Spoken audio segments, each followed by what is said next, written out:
My name is Hank Porter. I was 39 when this happened, and if you met me, then you would have described me as practical to the point of being irritating. I had worked union electrical out of Rhinelander for years, then took a temporary transfer to western Nebraska after inheriting the cabin, figuring I would stay one season and put the place in order. I tracked weather fronts like they were payroll deadlines and trusted what I could meter, measure, or repair with my own hands. I did not collect stories about things in the timber. I collected torque values, breaker schedules, and receipts.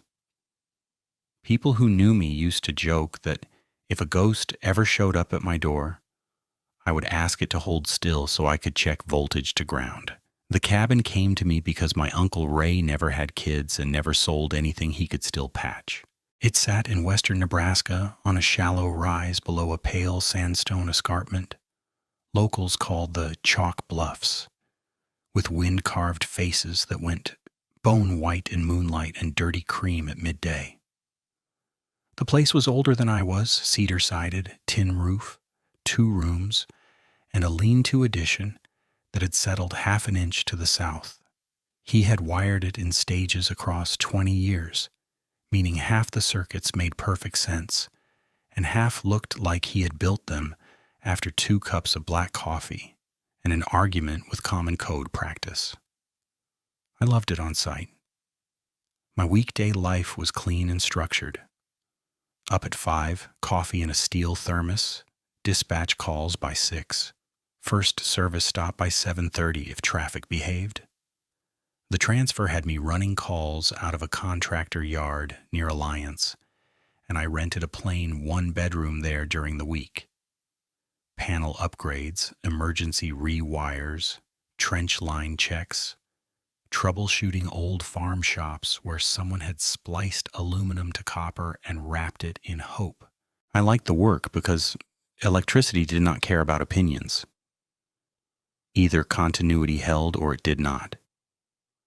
Either your readings lined up with the load or you found the fault and fixed it.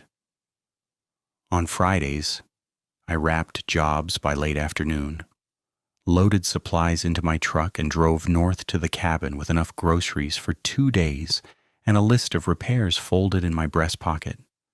I was divorced 3 years by then, no courtroom drama, no screaming matches, no furniture thrown into the yard. Mara and I had figured out that we worked better as 2 decent people than 1 tired marriage. We still texted about practical stuff, still remembered birthdays, still checked on each other during bad weather. My younger brother Eli was the one person who could still needle me into laughing when I got too rigid. He ran heavy equipment in Wisconsin, called me every Sunday evening, and treated my cabin routine like a private joke. You still out there pretending to be mountain man with a multimeter? He asked me once while I was pulling into a gas station outside Alliance. Mountain man with code compliance, I said. There is a difference. Right.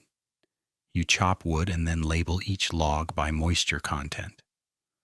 I chopped 1 log and pulled my shoulder. He laughed. That sounds more like you. You eat anything besides canned chili? Eggs, venison sticks, coffee. I am thriving. Man is 1 loose hinge away from talking to squirrels.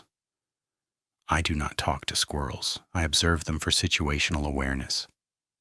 Same thing, Hank. Those calls mattered more than I admitted at the time. They were a check that my world was still connected to people, not just tasks. At the cabin, my routines were small and satisfying. I swept grit off the porch, split kindling, checked water jugs, and lit the wood stove before full dark. I kept a yellow notepad on the kitchen counter with columns for parts needed, weather notes, and wildlife sightings, because I scouted deer in the draws east of the bluff line and liked to track movement by weekend. I knew which fence posts leaned after freeze-thaw, where the back clearing held water after rain, where mule deer cut through sumac before dawn. The isolation never felt threatening. It felt efficient. If the truck started, the generator ran, and I kept everything maintained, I could handle the rest. Neighbors in that stretch were not close in distance, but close in habit. Folks handed each other spare keys, called when they saw unfamiliar tire tracks, and asked for favors without ceremony. I had already become the guy they texted for electrical questions because once word gets out that you can diagnose a bad neutral in 10 minutes, people remember. Mrs. Calloway, who lived 10 miles south, left me a cooler of homemade soup in exchange for swapping her porch fixture to a motion unit. A ranch hand named Brent flagged me down on County Road 84 to ask why his stock tank heater kept tripping a breaker. I liked that kind of trust. It was transactional in the healthiest way. You show up, you do competent work, you do not make a show of it. The chalk bluffs themselves had a presence that changed with the hour. In daylight, they looked almost soft, dusty and layered, with swallows cutting along the faces and little avalanches of grit when wind pushed through. At dusk, they sharpened into clean edges and blind hollows, and every shadow looked deeper than it should have. Spruce and cedar crowded the lower cuts, where my cabin sat, and the back clearing opened into a narrow game trail that disappeared toward a dry creek bed. At night, you heard coyotes most evenings, not close but steady, plus the occasional raven call if moonlight was bright. I slept better there than I did in town. No traffic hiss, no apartment doors, just stove ticks and weather. By the second weekend of October, I had a rhythm tight enough that I could predict the sounds around the property by time alone. Around 5:30, the wind shifted downslope. Around 6:10, the coyotes started up from the east drainage. Around 7, the first cold settled low around the back step, and the motion light flicked once when deer crossed the clearing. That predictability was the framework I trusted, and the first thing that unsettled me was technical, not wild. I came in late one Friday after a 12-hour day replacing a failed main in a grain dryer setup. I unlocked the cabin, set my tool bag down, and hit the wall switch by the door. Nothing. I checked the panel and found the kitchen branch breaker tripped. That by itself meant nothing. Old line, old box, easy. I reset it, lights came on, and I went about unloading. 10 minutes later, it tripped again with only one overhead fixture and the fridge running. No microwave, no space heater, no high draw. I reset, watched it hold, then trip again exactly 30 seconds after the motion light outside clicked on. I stood there with my hand on the panel cover and waited through one full cycle. Motion light on, 30 seconds. Breaker trips. House dark. I swapped in a new breaker from my parts bin, checked every accessible junction, and metered for an obvious short. Nothing clean, nothing consistent. On the fourth test cycle, the motion light fired when the trees were still as fence posts, no wind, no branch movement, and no deer shape in the beam. 30 seconds off. 30 seconds later, on again. It kept that cadence long enough that it felt less random and more like somebody tapping the same key to get a response. I told myself I had a failing fixture with an internal fault and called it a night. Saturday morning, I pulled both trail cameras from the back clearing and game trail. Fresh lithium batteries I had installed the weekend before were drained flat, not low, dead. Contacts looked clean, housings dry, no corrosion. I replaced batteries, reformatted cards, and mounted both units again at chest height, facing opposite angles to rule out lens faults. By afternoon, they were both down to half power without recording a single clip. That made no sense with those cells and that ambient temperature. I checked every setting twice, then once more because I was annoyed. When I hiked the draw to clear my head, I noticed the coyotes had gone quiet before sunset. No distant yips, no chatter at all. A pair of ravens crossed over the clearing, circled once tight, then peeled away south without landing. I stood with my hands in my pockets, listening for anything normal to reassert itself, and all I got was wind through dry grass and my own boots shifting in the dirt. The smell came that evening, sour, damp, and heavy, like wet fur left in a closed truck cab with old pennies. It sat low near the back of the cabin where the ground dipped, strongest by the woodpile and the first line of spruce.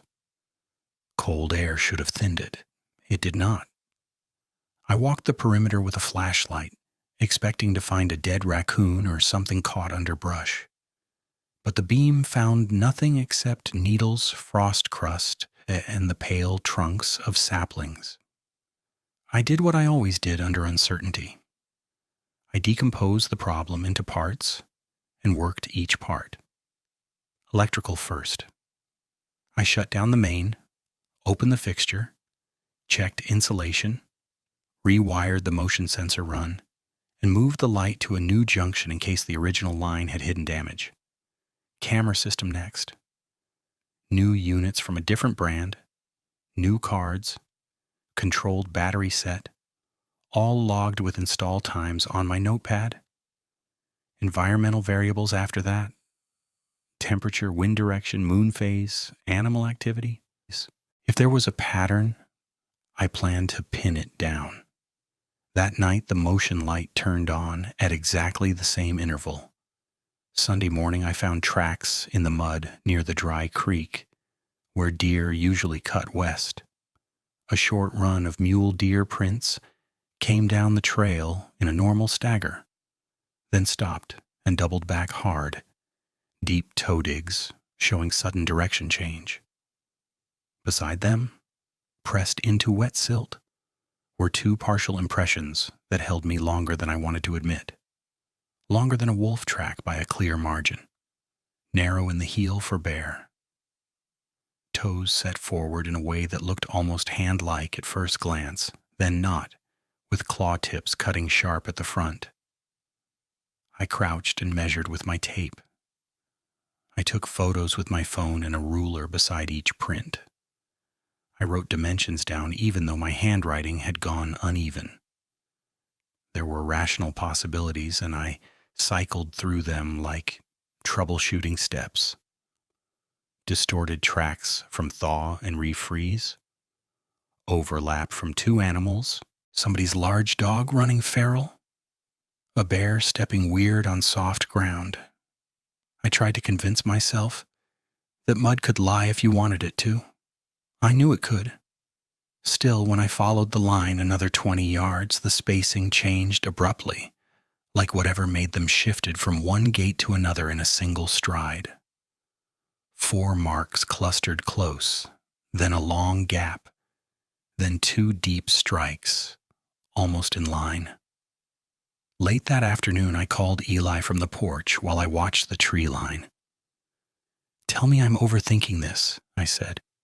He laughed softly. "You? Never. What now?" "Breaker keeps tripping tied to the motion light cycle.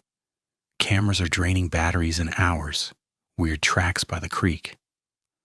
Coyotes messing with your sensors. Maybe a bear rubbing the pole. You're in the woods, Hank. I know where coyotes and bears belong on a property. This is off. You have been grinding 6 days a week. Quiet places get loud in your head when you are tired. Maybe. Lock up, eat something real, and get sleep. If it still feels off next weekend, I will drive out and look with you." I said thanks and meant it. practical advice from somebody who knew me. But I kept scanning the spruce while we talked, and I did not tell him I had already checked the back lock twice in an hour. That evening, before full dark, I walked to the truck for firewood and caught myself pausing to listen between every trip. The clearing looked unchanged. The bluffs held their pale line above the trees. My porch boards creaked the same way they always had. Nothing was overtly wrong. That was the part that got under my skin. Every single thing had an explanation in isolation, and together they formed a pattern I could feel but not yet prove. I stayed up later than usual with the panel cover open, meter in hand, waiting for another cycle, and telling myself this was still a maintenance problem. When the motion light clicked on again in the exact same 30-second rhythm, I shut the cover, locked both doors, and set my truck keys on the table within reach before I sat down. I sat at the table with my coat still on, notebook open, truck keys by my right hand, and timed the cycles with the second hand on my watch. On 30 seconds, off 30 seconds, on again. I wrote each interval anyway because writing it made it feel like data and not nerves. Around the 5th cycle, the light cut out mid-interval and the kitchen breaker snapped. The cabin dropped into dark so fast I felt it in my teeth. Stove glow, then nothing else. I reset the breaker, watched the voltage stabilize, and stayed by the panel with my meter leads clipped in place. The reading held, clean and steady, until the exterior fixture clicked. Then the line dipped hard for one beat and recovered. No branch movement, no wind, no visible trigger in the beam. At 10:30, I heard one heavy strike against the back wall, low and flat. Not a branch scrape, and not settling lumber. Just one blunt thump. Then silence, so complete, it pressed on my ears. I waited with the flashlight off, looking through the crack beside the curtain. Frost had started to silver the clearing. Nothing moved. 5 minutes later, the sour smell rolled in under the door frame, damp and metallic, strong enough to taste. I checked both locks again, then set my 12 gauge by the chair and hated that I had done it. I was the guy who mocked panic purchases and conspiracy forums. Now I was sitting in my uncle's cabin, armed, because a light fixture was acting like a metronome and something had put its weight against my wall. Sleep came in short drops.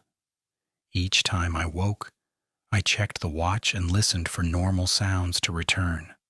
No coyotes, no owl calls, no rabbit rustle through leaves. Just the stove ticking and the occasional pulse of that light. By first gray, I gave up and pulled on boots. Outside, the ground near the back step held 3 impressions in a strip of soft mud where meltwater from the barrel runoff had pooled and refrozen. The first print was smeared, the second was clearer, and the third stopped me cold. 4 forward toe marks, elongated and tight. Claw tips sunk deep, heel narrow and set back farther than I expected. Bigger than my palm, longer than my boot width.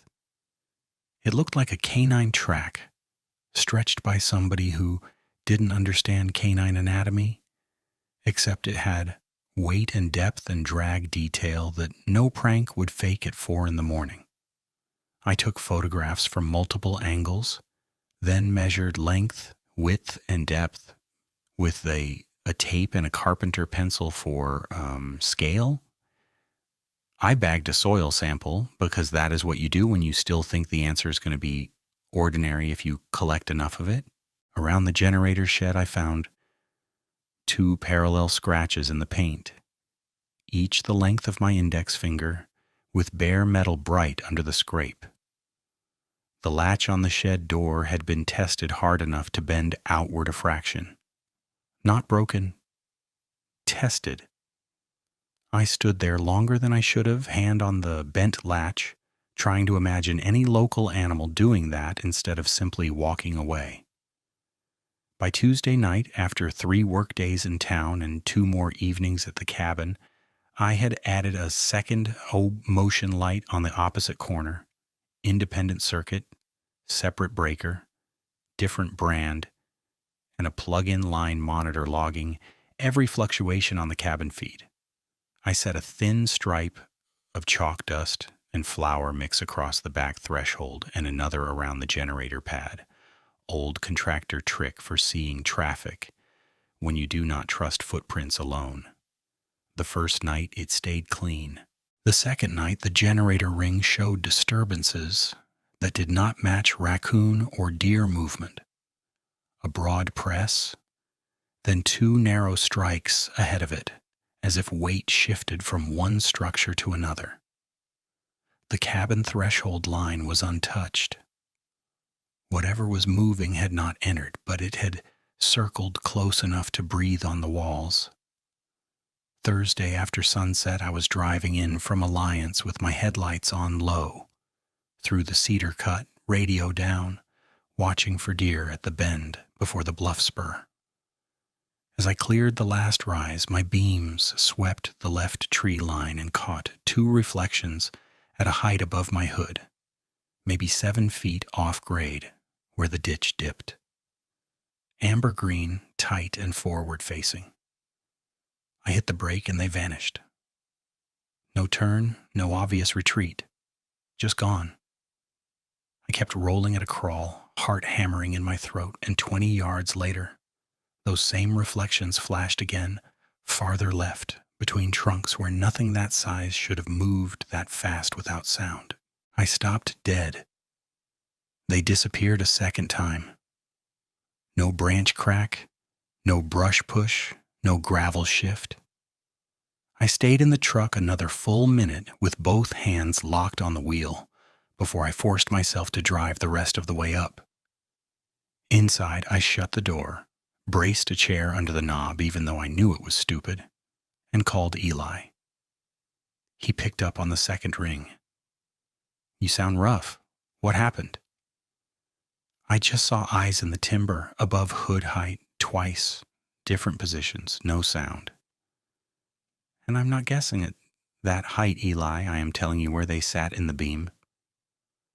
Could be a deer on a slope, man. Terrain messes with depth. Not there. I know that ditch line. And deer do not hold that spacing or blink out between trunks like that. Pause. Then softer. You want me to come down this weekend? Yes. All right. Friday night if I can leave early, keep lights on, keep the truck pointed out. I already do. I ended the call and sat in the kitchen with my back to the wall, running through explanations like I was solving a fault tree.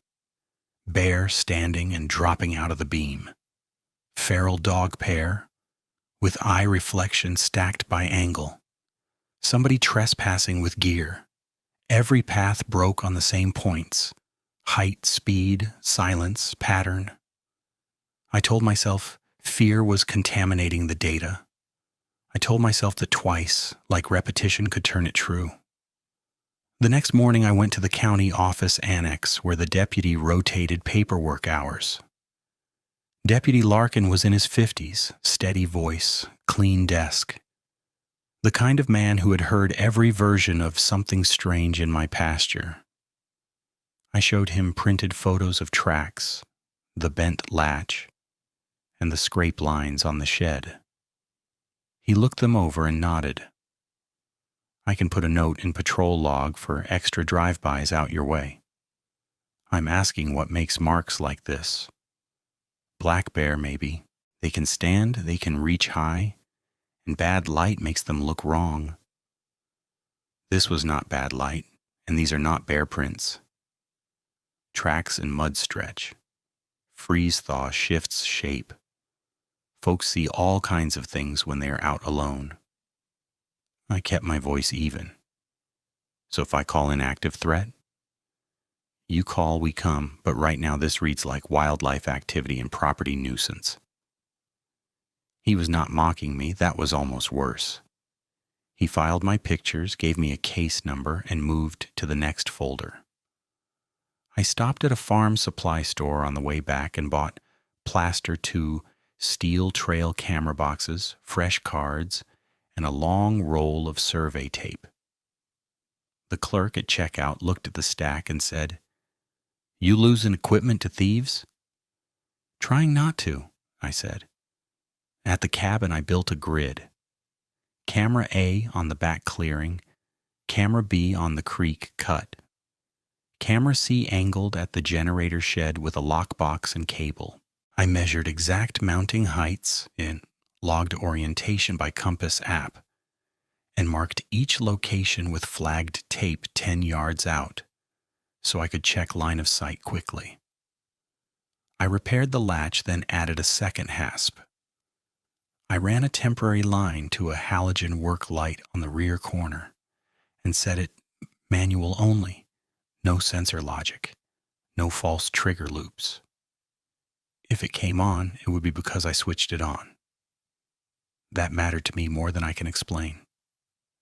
Friday brought wind out of the north and a clean, hard cold that usually made the woods louder, not quieter.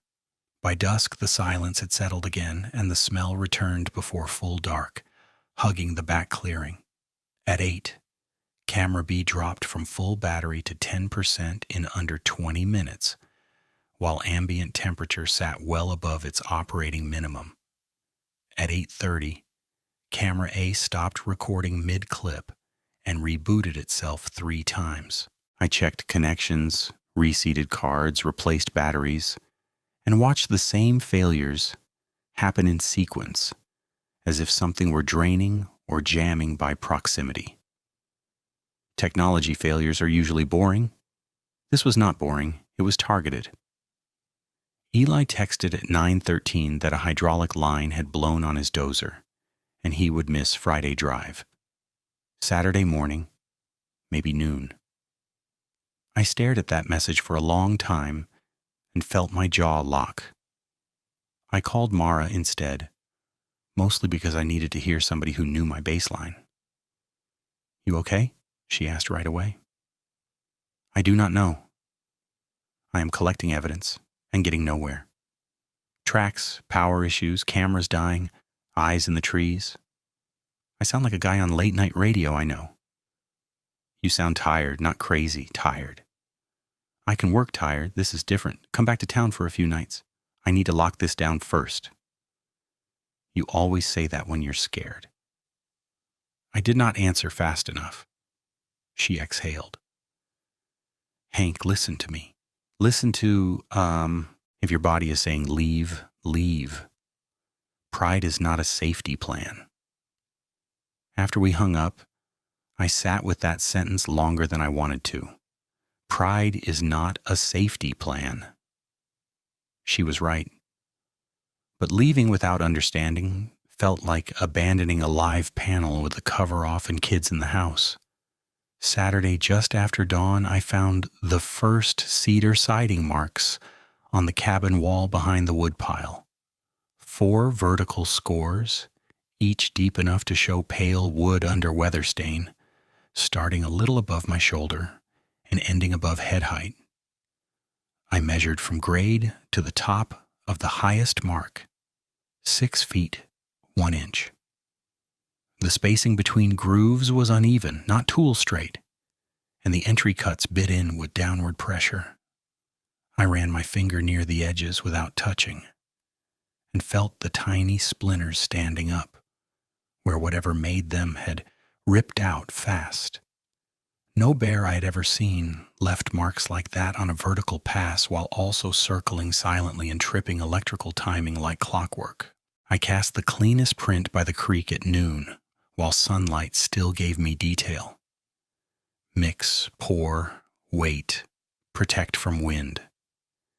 It set with decent definition across 2 toe pads and part of the heel channel. While it cured, I followed drag sign along the game trail where leaves had been pushed in a broad line through frost. It led to a shallow swale 50 yards uphill from the cabin and ended at a buck carcass, partly tucked under cedar limbs.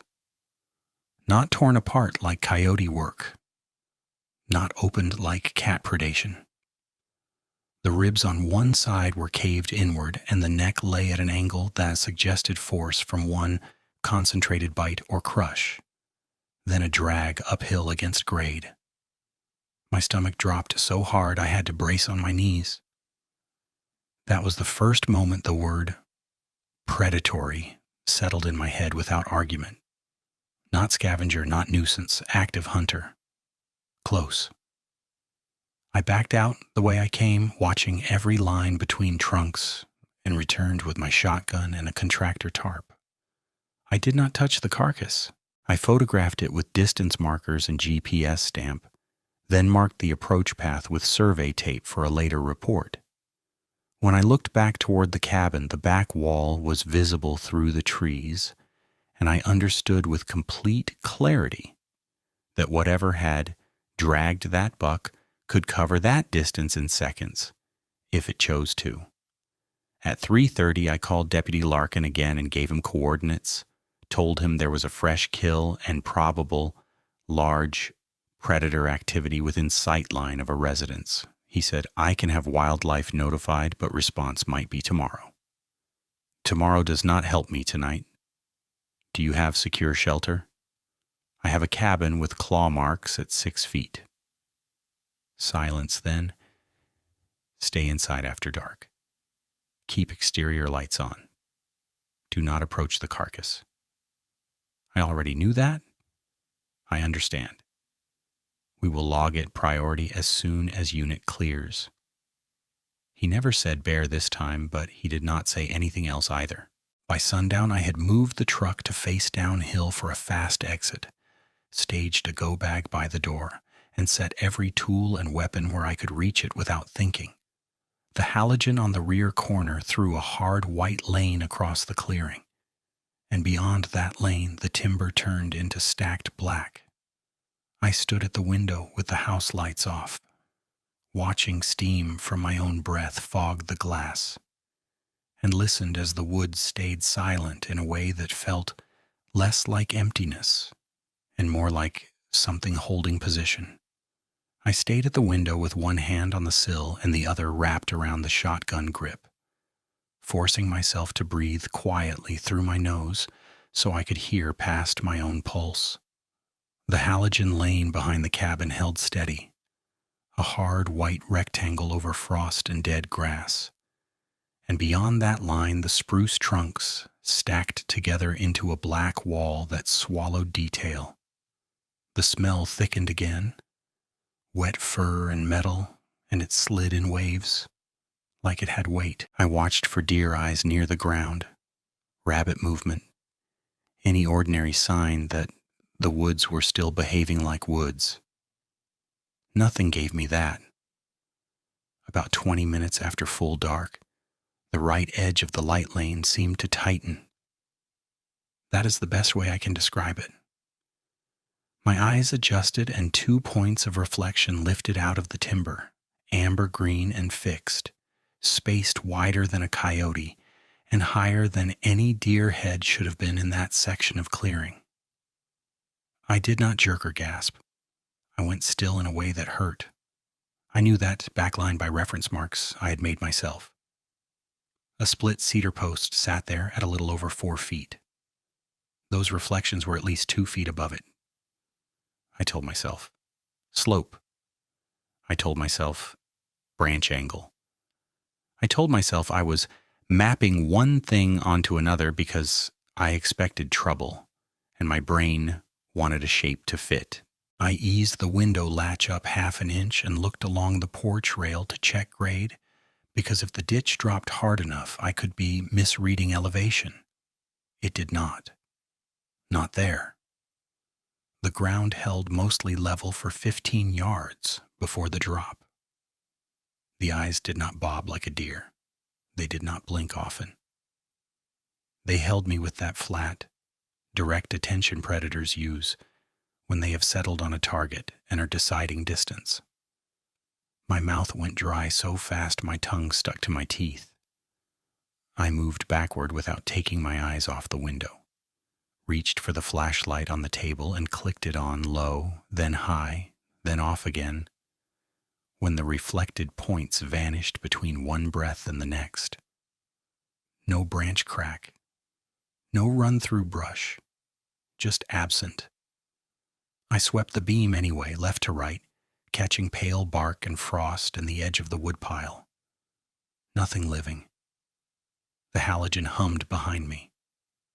My hands were shaking enough that the beam stuttered against the glass. 30 seconds later, those same amber-green points came back 10 yards farther left, now just outside the direct spill of the halogen. Still high, still level, like they had stepped laterally through cedar roots and deadfall without disturbing a single thing I could hear. I felt a cold line run down my back under my shirt. I had tracked enough animals to know what sound mass made when it moved in timber. This carried no audible weight. That was the part that made my mind refuse the input. I crouched beside the table and kept the window in view beneath the sill. My notepad was open where I had left it, and I started writing because I needed my brain to stay procedural. Time, position, height estimate, duration of visual contact. I measured eye spacing against the window muntin with my thumb at arm length. I wrote that down too. Even then I was trying to build a case for mistake. If I could quantify it, maybe I could reduce it to bad lighting and stress. The reflections dropped out again. A full minute passed. Then the left wall of the cabin took a soft scrape. Not a clawing attack, more like something brushing siding with control.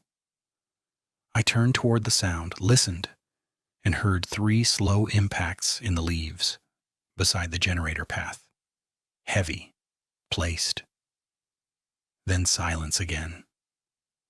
I shifted to the front window and found nothing except moonlight on the truck hood and my own face ghosted back in the glass.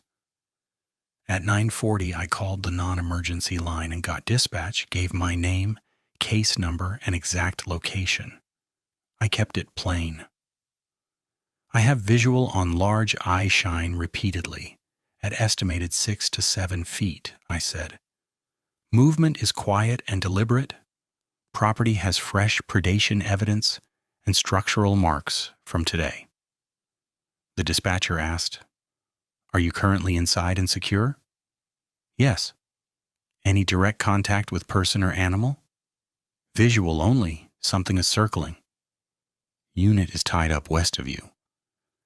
"We can put a drive-by in queue. Stay inside, keep lights on, call back if entry is attempted. I need wildlife response tonight." "I understand. I cannot guarantee that at this hour." That was the whole exchange. Professional, limited. The outcome was exactly what I expected, and still not enough. I set the phone down and leaned both palms on the table until the trembling eased a little. I tried to reason through behavior patterns. Bears investigate food, push trash, leave blunt sign.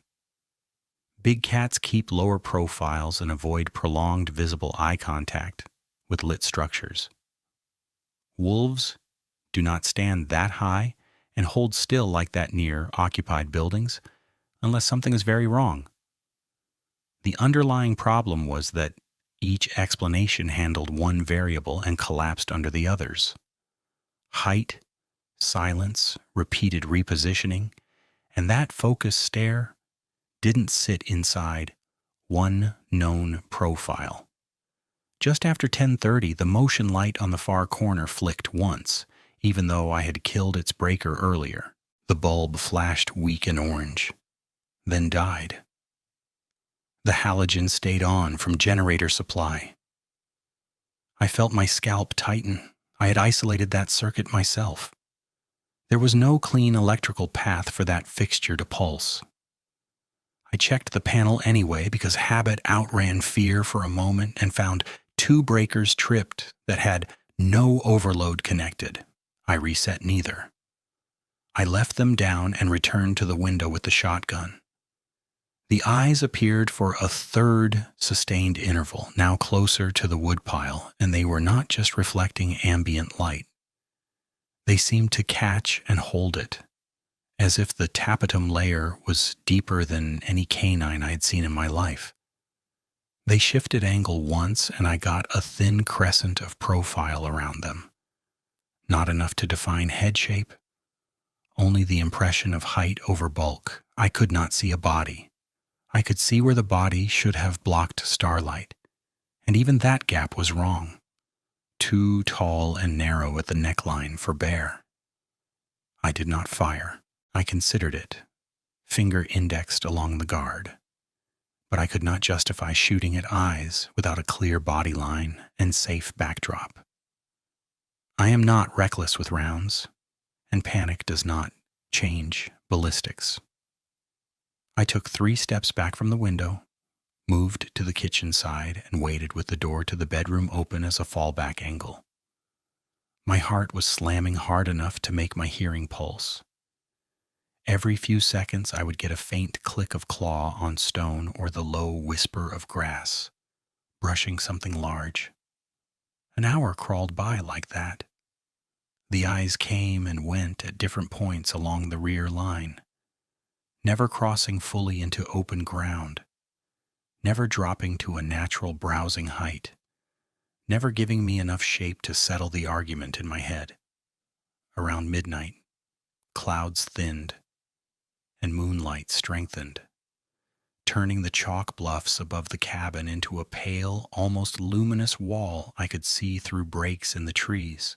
The smell eased for a little while, then came back stronger from uphill, and I realized whatever was out there was not simply pacing one route.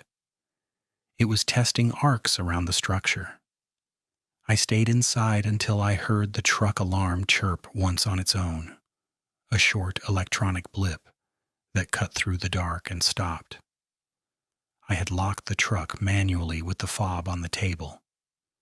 No wind gust should have triggered it. I moved to the front room and looked through the narrow pane by the door. Nothing at the truck. No deer, no branch touching, no obvious reason. Then, from the back clearing, 2 amber-green points rose again, farther apart than before because I was seeing them at a different angle, and held steady, as if the thing had climbed a slight rise or straightened up to watch me through the cabin. I knew then I would not sleep, and I knew waiting passively was breaking me faster than action. I killed the interior lights, took the spotlight from the mudroom, and stepped onto the porch just far enough to clear the eave. The cold hit like a slap. I swept the beam across the clearing in one smooth pass. Frost ignited white. Cedar bark flashed silver. At the far edge of range, the light glanced off those eyes and they narrowed. Not from fear, but like an intelligent adjustment to glare. The beam caught nothing else before they slipped out of view. I went back in, barred the door, and sat on the floor with my back to the couch, shotgun across my lap, spotlight beside me. I checked my watch every few minutes and wrote down every sound. Small tick at north wall. 2 footfalls near shed. Long pause. Soft exhale outside rear window. Deep enough to fog glass for half a second. By the time the eastern sky lightened toward gray, my notes covered 4 pages and my body felt wrecked. But I had one certainty I did not have yesterday. Whatever was out there was not passing through. It was choosing to stay near me. Daylight gave me a thin layer of courage back. I walked the perimeter with caution, found disturbed frost lines near the woodpile, a new gouge on the lower porch post, and one clear impression in damp soil beside the rain barrel where toe tips had sunk like chisels. I photographed everything, bagged the cast from yesterday and kept glancing uphill toward the bluffs, because the silence had not broken with morning the way it should have.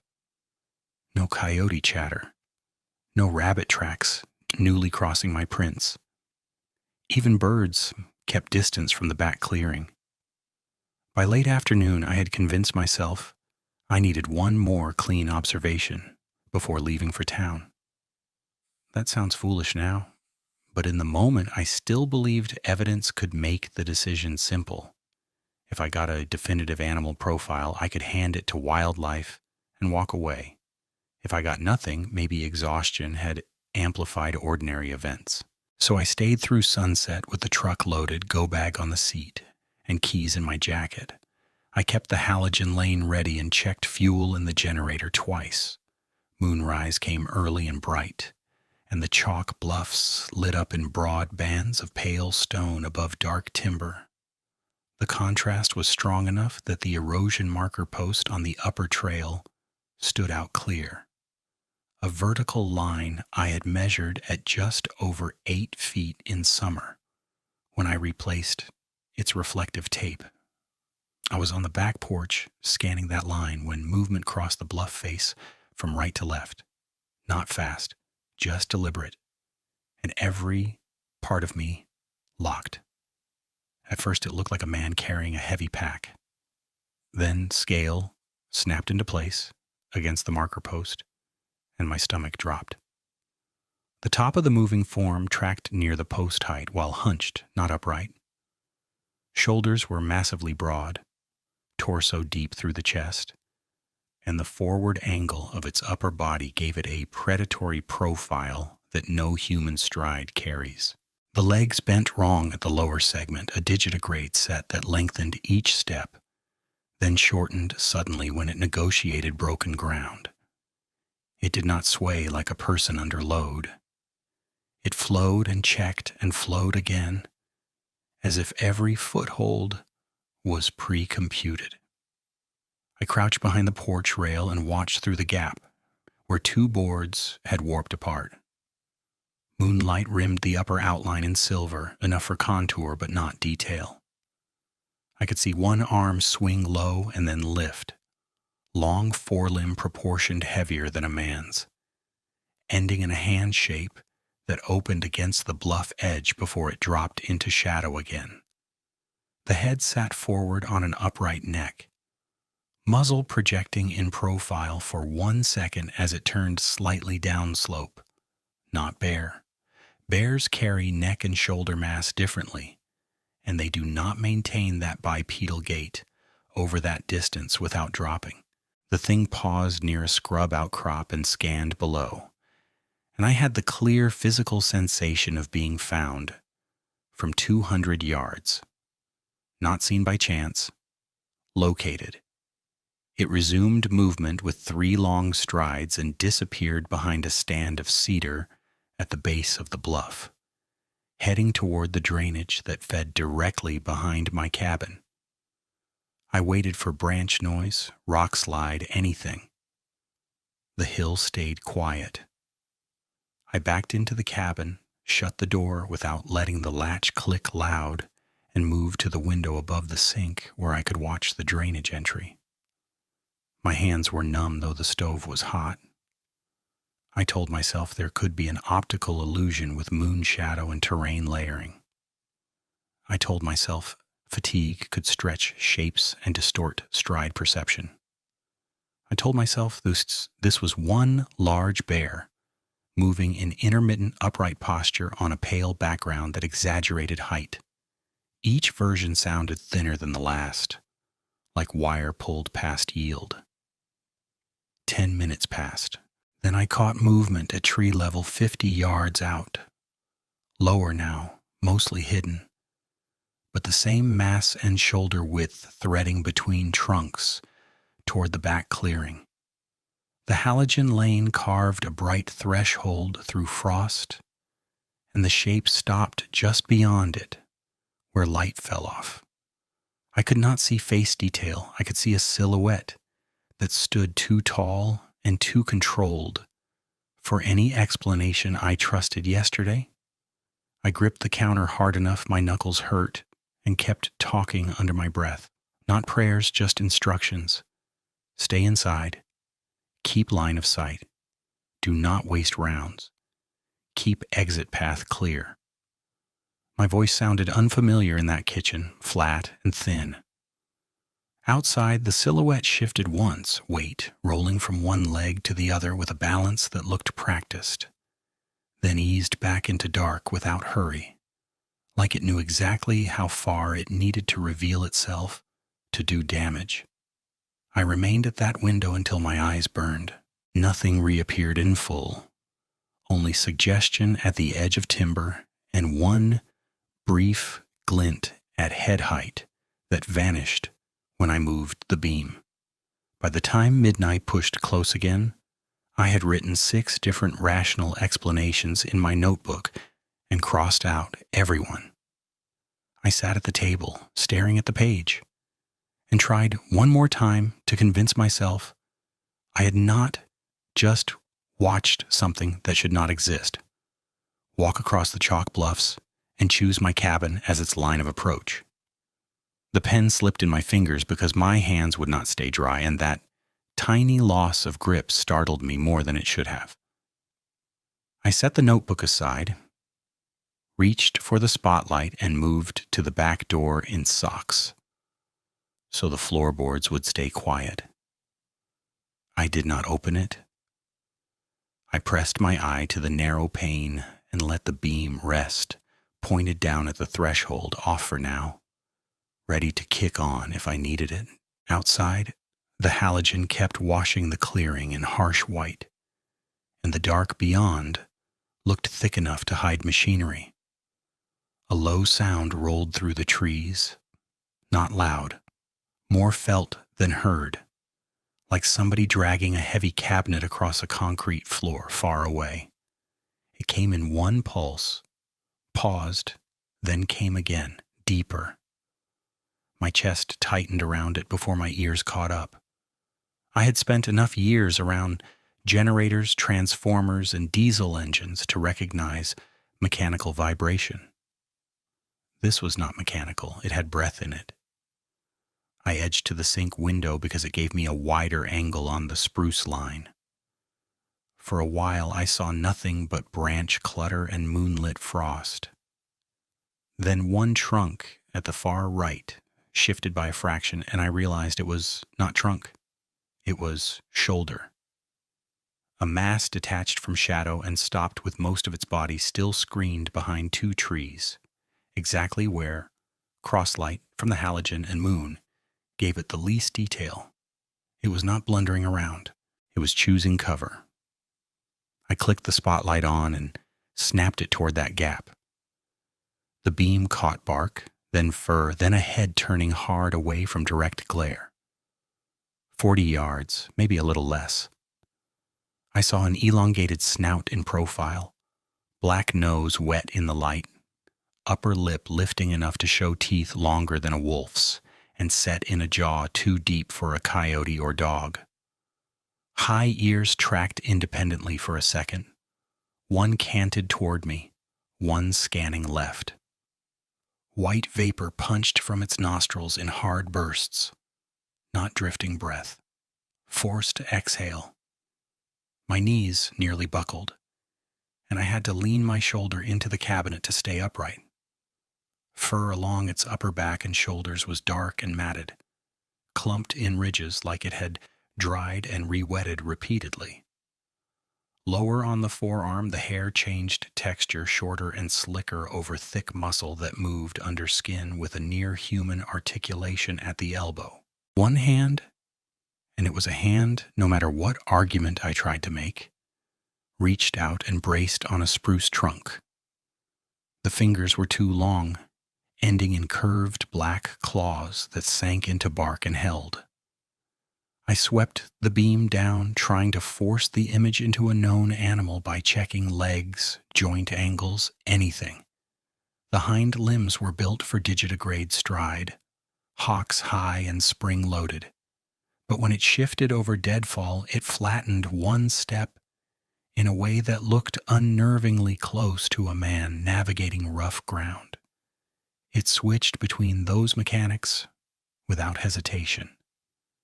That single transition broke the last clean line of denial I had left. The smell hit right after, hard enough to make my eyes water. Wet dog, copper, old meat, and a sour chemical edge I could not name. The same scent that had been drifting around the cabin now had a source and direction. It came from that body in the trees. I killed the spotlight for half a second to preserve my night vision and listen. Bad choice. In the dark, the rumble came again from lower and closer. Chest deep and steady, not a bark, not a growl I knew. Almost conversational in cadence. I brought the light back up and caught only movement at the edge, a shoulder sliding behind trunk, then two amber-green eyes returning in the gap, where my beam thinned. They reflected with intent, not animal curiosity. I felt watched in the exact way I had watched fault indicators on live gear, waiting for one change that would tell me where to move next.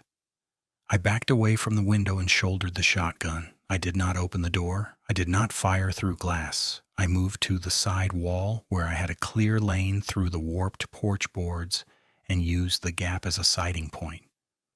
The creature remained in partial cover, just enough body visible to keep me locked, then easing back each time I centered the bead.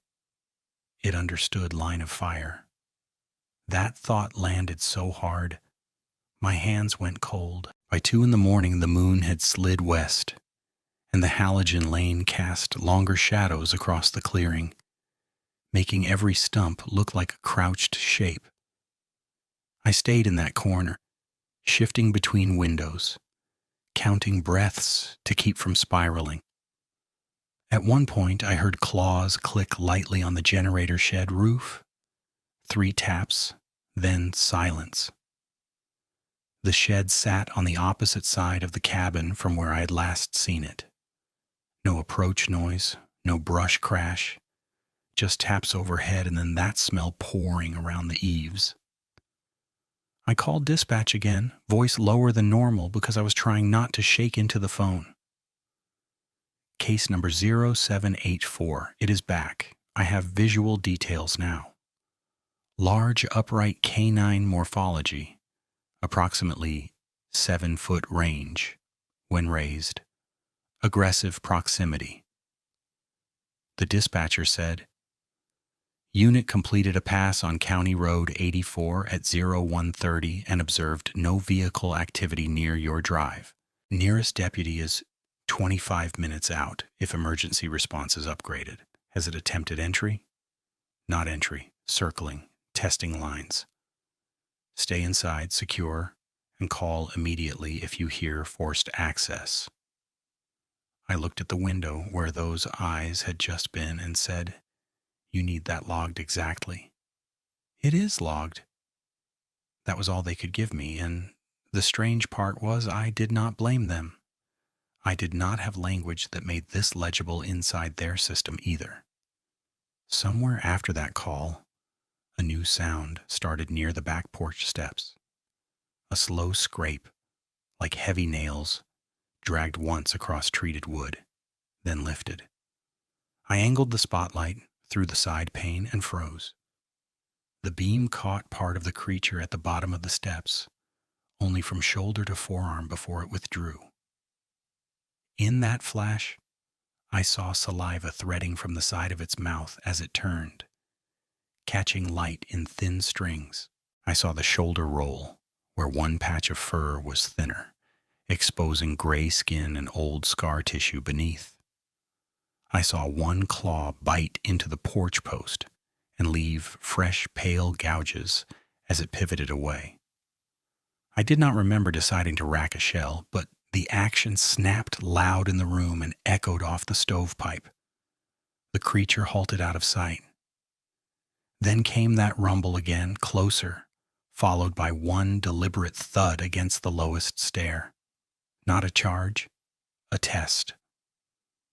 I stood there with my cheek against the stock and realized I was breathing in short, shallow pulls, like I had been sprinting. My forearms burned from grip tension. I forced myself to exhale slowly, count to 3, and widen my focus to include doors, windows, fallback path to the truck. Tactics, angles, distances. If I stayed in panic, I would make a stupid decision, and that would be the end of it. The rest of the night moved in fragments, eyes in the timber, gone when centered. Soft footfalls that stopped when I shifted position. A single impact on the rear siding. Then nothing for 10 minutes. Then the smell returning stronger from a new angle. The creature never gave me full exposure and never wandered. It was running a pattern around the cabin, sampling weak points and my response times. Gray light finally bled into the clearing just before 6. Birdsong did not come with it. The woods stayed mute. I waited another 20 minutes with the shotgun up, then opened the back door 2 inches and listened. No movement. I stepped out slowly, spotlight in one hand, weapon slung, eyes scanning high and low. The first thing I saw was my knit cap hanging from the generator shed latch. I had left that cap on the hook beside the kitchen door the night before. I was sure of it. It was my old orange work cap with the union patch half peeled at the edge. Now it was outside, damp and stretched, draped over bent metal as if somebody had placed it there deliberately.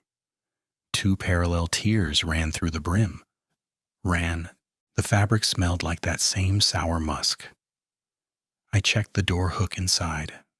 Empty. No pry marks on the door. Windows still latched. I stood in the doorway a long moment trying to map any human route that explained it. None did. Then I noticed the porch table. My yellow notepad was still there, but turned 90 degrees from where I had left it, and my carpenter pencil lay snapped in 2 across the open page. On the paper, the top sheet had been scored by 3 deep punctures that went through 6 pages beneath. Not random scribble damage, not rain, not wind. 3 points in a triangular set, each hole clean-edged, each spaced wider than my fingers could span. I didn't touch it until I photographed every angle with a ruler beside it. At the bottom of the porch steps, in damp soil, there were prints over my own from the night before. Not crossing, matching. The left print sat directly on my left boot impression from when I had hauled wood heel to heel, toes extending far beyond where mine ended. The right print did the same on the next step in my path.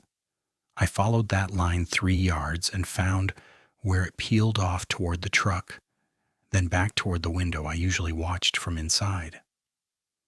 Parallel behavior. Shadowing behavior. It had walked where I walked. I moved to the truck and found the passenger side mirror folded inward, tight against the door. Not by impact, but by force, applied at the hinge. On the windshield, above the starred chip from old gravel, sat a smear the size of my palm with short, dark hairs caught in it. The driver door handle carried a faint gray film, and when I swabbed it with a white rag, the cloth came away streaked and foul-smelling. Whatever had been at the truck had handled it, tested it. Maybe while I was inside listening to sounds on the other side of the cabin. The camera boxes were worse. Camera A remained mounted but dead. Camera B was gone from the creek tree entirely. Steel cable severed and lock twisted open like soft metal. I found the camera itself 10 yards away, set upright on a stump facing the cabin as if somebody had staged a viewpoint. Housing cracked, lens spidered, memory card missing. Camera C at the shed had been removed from its bracket and placed on the porch step beside my boot tray, intact but powered off, again with no card. I had thought until that moment that I was dealing with an aggressive animal around a structure. Standing there with my cap moved, my pencil snapped, my tracks overstepped, and two cameras repositioned to face me, I understood a different framework was required. This was not random interaction with scent and light. This was probing, observation, response testing.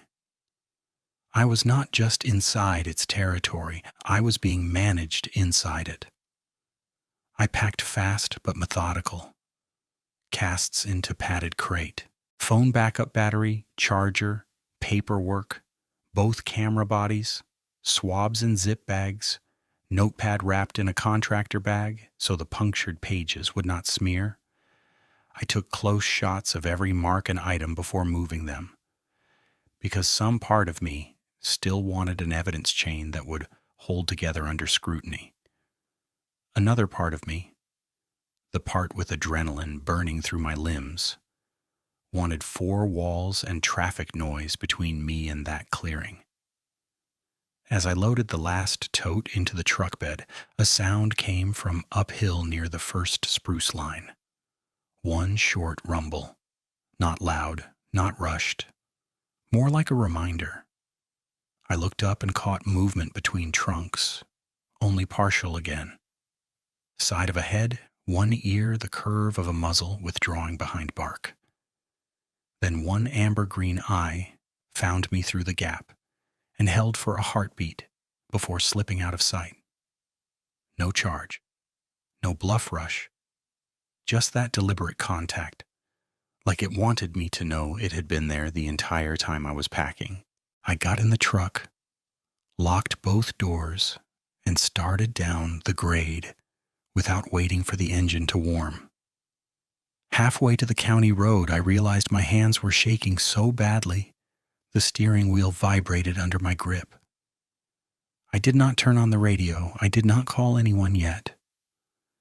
I drove with my eyes on mirrors and tree lines, and for the first time in my life, I knew with complete certainty what prey felt like when it understood the predator was not hungry by accident, but paying attention. I drove the first mile on instinct, both hands locked at 10 and 2, checking mirrors every few seconds until my neck ached from the motion. The county track dropped through a shallow cut where cedar crowded both sides, and my low beams bounced off trunks and chalky ruts I knew by memory. Twice I caught movement pacing me on the left ridge. Not a full body, just dark mass sliding between trees at a speed that matched my truck without branch noise or eye shine. I kept telling myself I was reading shadow wrong in adrenaline. Then I rounded the switchback above Miller Draw and stood on the brake hard enough to throw my shoulder into the belt. A cedar trunk lay across the road.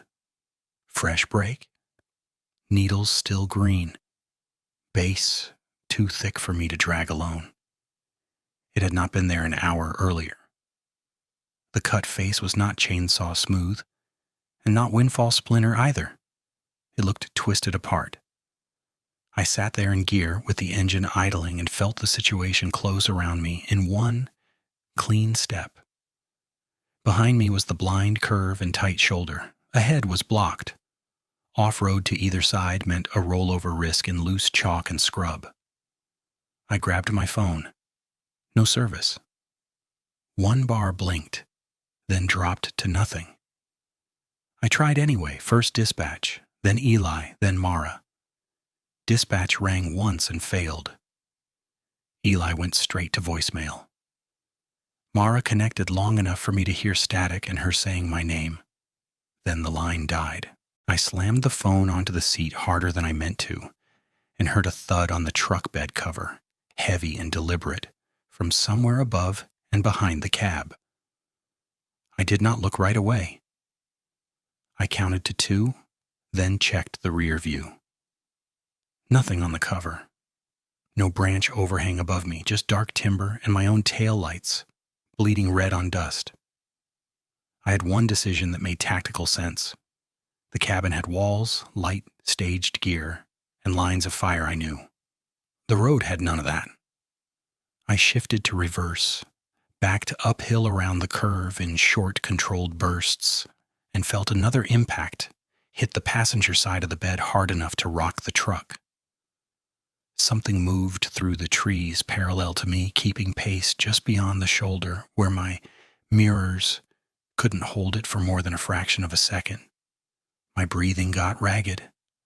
I forced it down and kept reversing until the driveway opened, then spun the wheel and dropped back into the cabin yard in a spray of gravel. By the time I killed the engine, full dark had settled under the bluff line.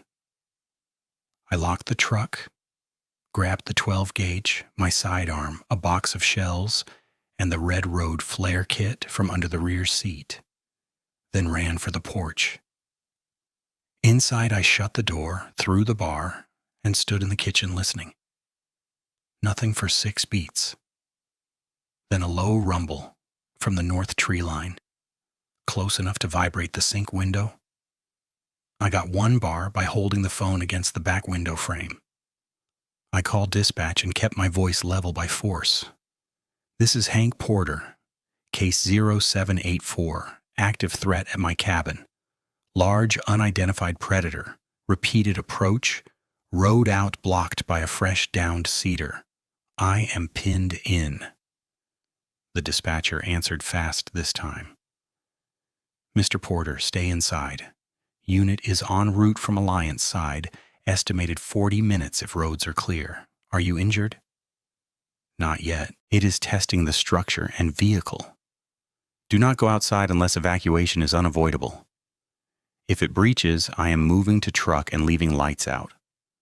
Pause, keyboard clicks, then logged. Keep line open if possible. The call dropped on its own 15 seconds later.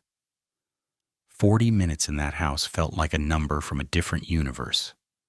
I knew I needed a plan in seconds, not promises in miles. I moved like I was on a job site under fault conditions. Isolate hazards, control variables, create 1 lane where I could see. And it could not. I killed the cabin main so no random fixtures could pulse and give away my position.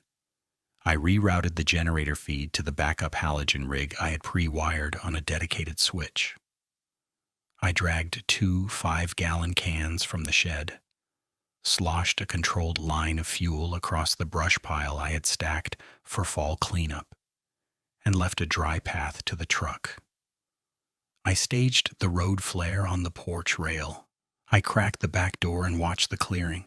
10 minutes after I reset the generator choke, I heard claws on the lower steps. Slow, measured. 1 scrape, then another, each one carving the treated lumber deep enough to throw pale curls over the edge. I thumbed the halogen switch. White light slammed across the clearing and the porch base, and for the first time there was nowhere left for it to stay half seen. It stood in the lane at maybe 20 feet, shoulders rolled forward, head low, steam venting from its muzzle in hard bursts. Standing full, it would have gone around 7.5 feet, maybe a little more. Even hunched, the top of its back sat near the porch light line. The torso was thick through chest and upper arms, tapering to powerful haunches built like coiled springs. Its legs held that digitigrade bend I had glimpsed before, but the feet planted with deliberate control, long forefoot, deep toe pressure, claws black and curved, each one biting the deck edge when it tested a step. The head was wolf-like and wrong at the same time, muzzle long but broader at the base, ears high and asymmetrical as it listened, eyes amber-green with a reflective depth that looked too focused, too evaluative. Not wild panic, problem-solving attention. Saliva threaded from the lower jaw when it opened its mouth, and I saw layered teeth set in dark gums, front canines long, rear teeth built for crushing, not just tearing.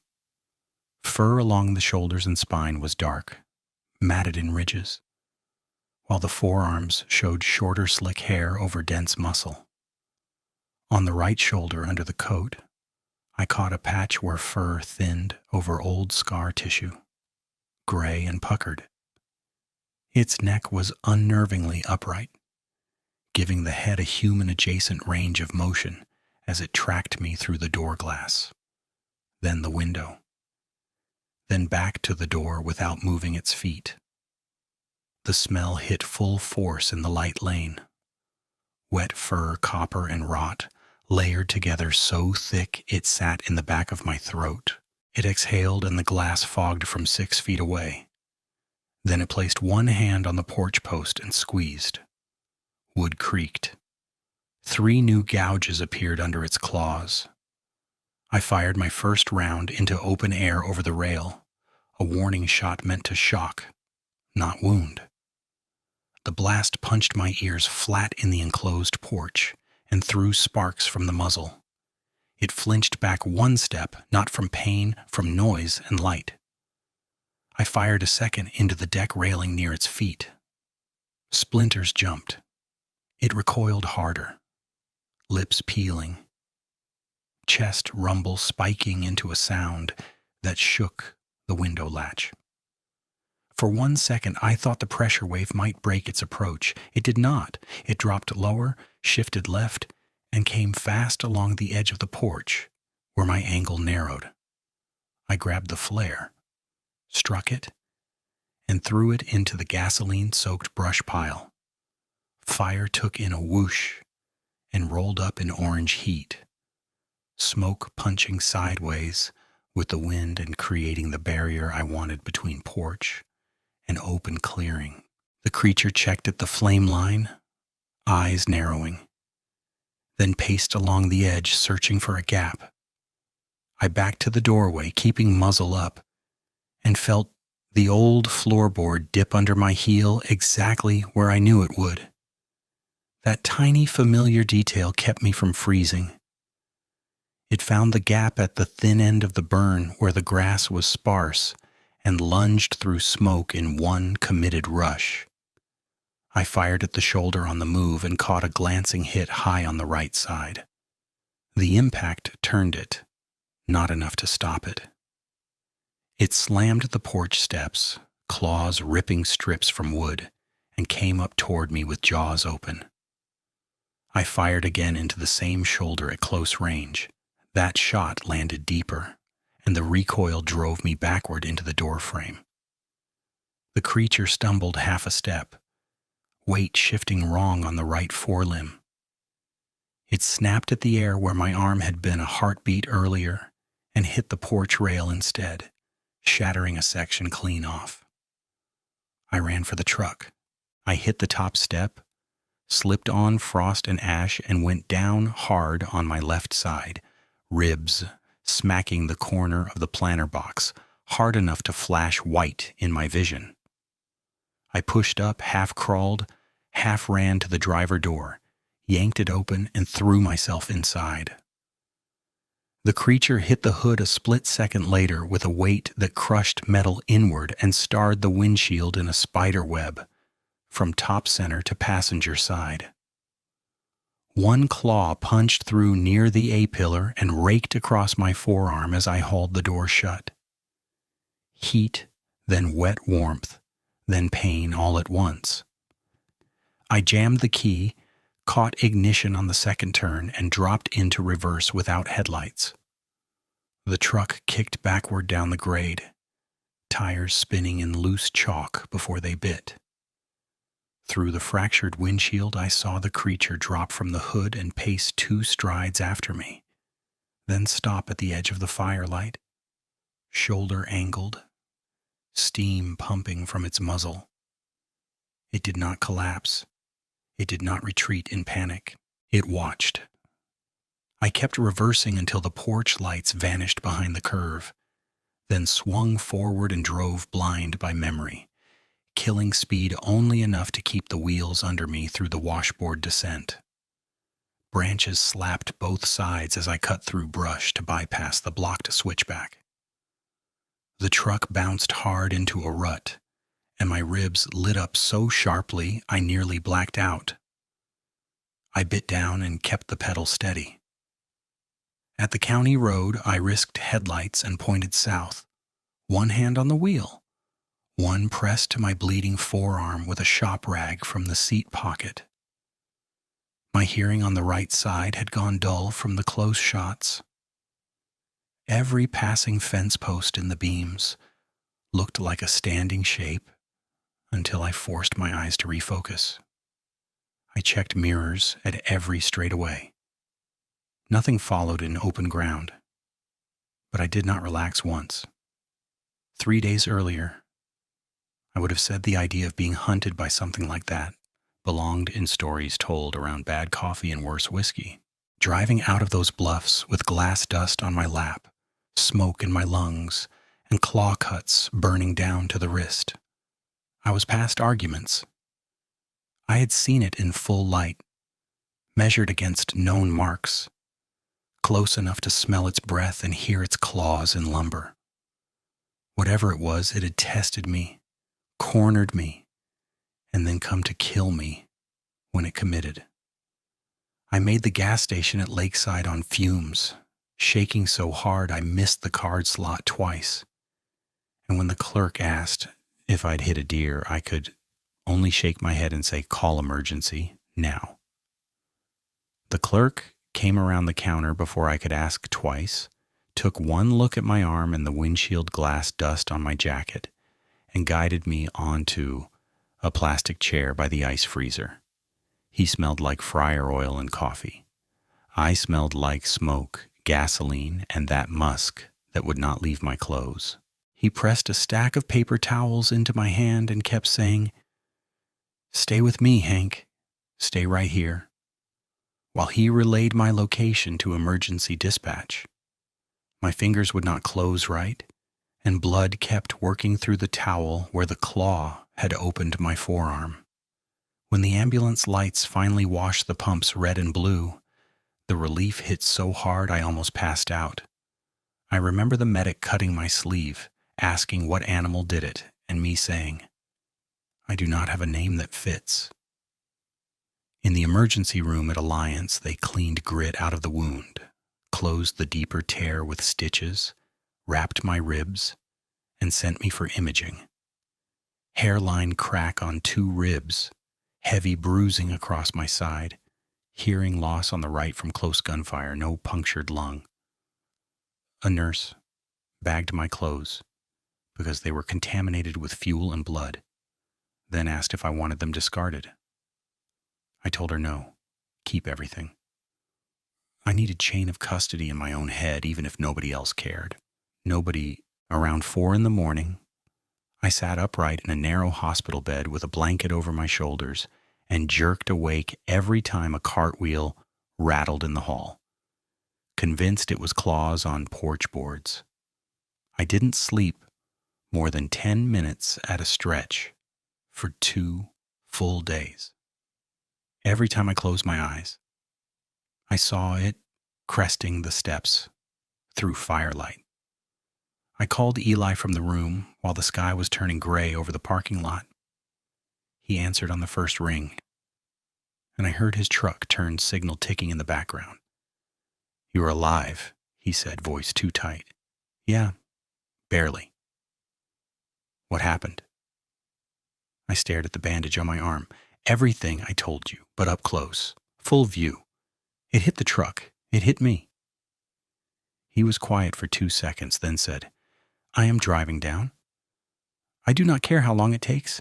Text me the room."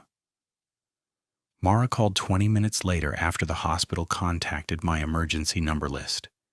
She did not argue, did not question, just asked concrete things. Did I have fractures? Did I have my wallet? Had anyone secured the property? That steadiness kept me from shaking apart. By the time evening came, I had replayed the night so many times that memory and adrenaline were welded together.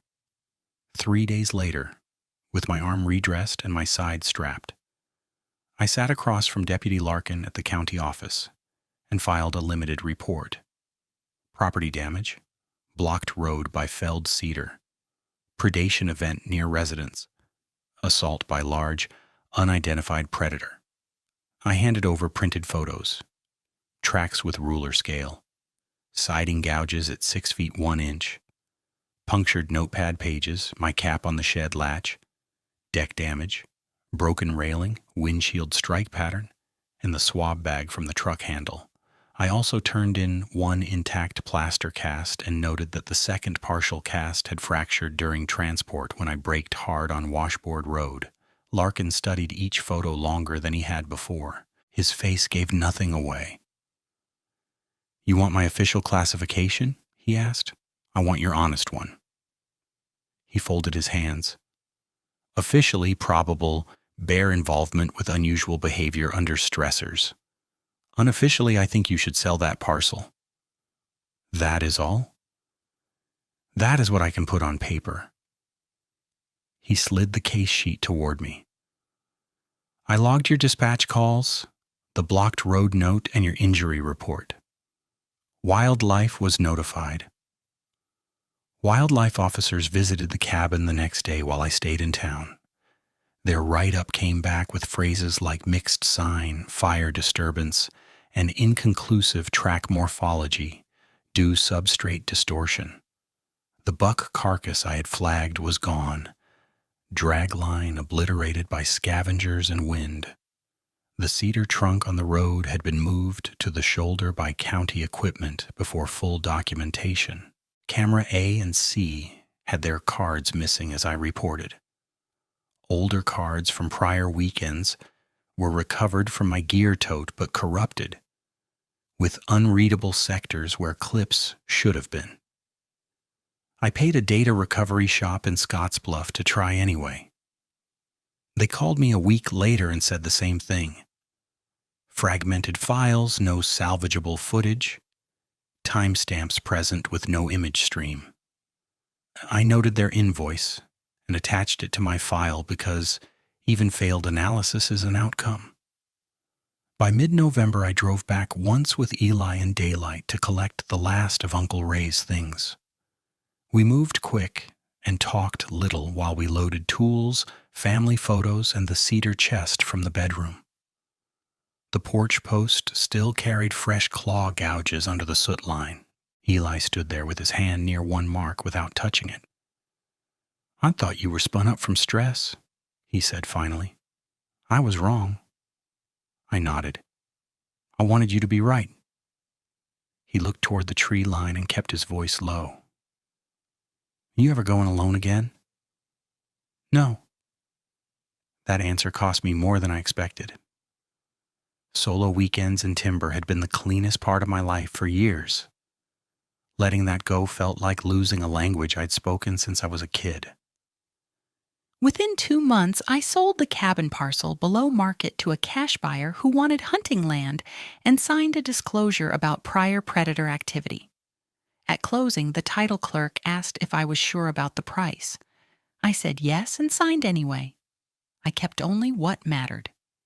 Tools, Uncle Ray's notebooks, the cast fragments, my evidence folder, and one porch board section with the gouges cut out by a contractor, so the marks would not weather away. I transferred back to Wisconsin and took a busier electrical district near Wausau, where response times were short and streetlights existed.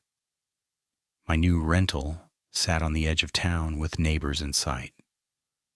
The first week there, I installed redundant motion lights on separate circuits, steel core exterior doors, reinforced strike plates, and security film on every ground level window. I wired a backup battery line for the cameras and kept manual overrides inside, because I no longer trusted automated triggers alone. Mara came by one evening to drop off paperwork, and a pan clattering in my kitchen sent me flat to the hallway corner before I knew I had moved. She did not laugh. She set the papers down, waited for my breathing to settle, and said, "You need someone to teach your body it is home now." That was the sentence that got me into therapy. By January, I was seeing a trauma specialist weekly, then bi-weekly, then monthly. We built a sleep protocol on paper. No news feeds after 9. Check locks once, not 5 times. White noise machine, feet on floor, and orientation drill if I woke from footfall dreams. It sounded small. It gave me my nights back inch by inch. The external loose ends closed one by one. Dispatch mailed me a call log after a records request, confirming times, dropped connections, and delayed unit availability exactly as I remembered. Larkin called once in late winter to say the case was administratively closed as wildlife hazard, no further action. He paused before hanging up and said, "I did not ignore you, Hank." I believe that. He had a framework that could not hold what I gave him, and he still pushed as far as his paperwork allowed. Mrs. Calloway texted after hearing I had left Nebraska and asked if the power issue at her porch had been solved. I sent her the parts list and recommended another electrician. Some threads end ordinary even when others do not. I am 41 now, living on the edge of Wausau, still pulling wire, still troubleshooting panels, still the guy people call when a breaker keeps tripping for no clear reason. Functionally, my life is stable. I show up, I work, I pay bills, I answer Sunday calls from Eli, and I keep my routines tight. I do not hunt alone anymore. I do not camp in remote cuts for quiet weekends. After dark, I stay aware of exits in every building I enter. I carry legal protection where allowed, not as theater, as policy. The scar on my forearm runs from wrist to midline like a pale branch, and when weather shifts cold, my ribs remind me exactly where the planter box caught me. The evidence is archived in a locking cabinet in my utility room. Printed photos with measurements, dispatch logs, hospital records, wildlife report, corrupted card diagnostics, cast fragments, swab analysis, request marked insufficient material, and the punctured notepad pages sealed in sleeves. Nothing in that cabinet proves the creature to institutional standards. Together, the pieces prove something happened to me that standard categories could not absorb. Serious investigators have seen copies. I do not post them publicly, and I do not chase attention. Sensational videos make my pulse spike and my sleep worse, so I stay away from them. If you want a final answer on what it was, I do not have one. I know what I saw under halogen and muzzle flash. I know what it did to lumber, metal, and flesh. I know it responded to light, sound, and barriers with tactical adjustment, not blind rage. I know it tracked me, tested me, and committed when it judged the angle right. I also know my immediate ordeal ended that night because I got out, got treated, filed what I could, sold the ground, and rebuilt a life that is deliberate and defensible. I am not waiting by a window anymore. I am not trying to win an argument with people who were not there. I am leaving a record from a safe place, with my name on it, so the next practical man who thinks maintenance solves every threat will at least know where the edge of that belief is.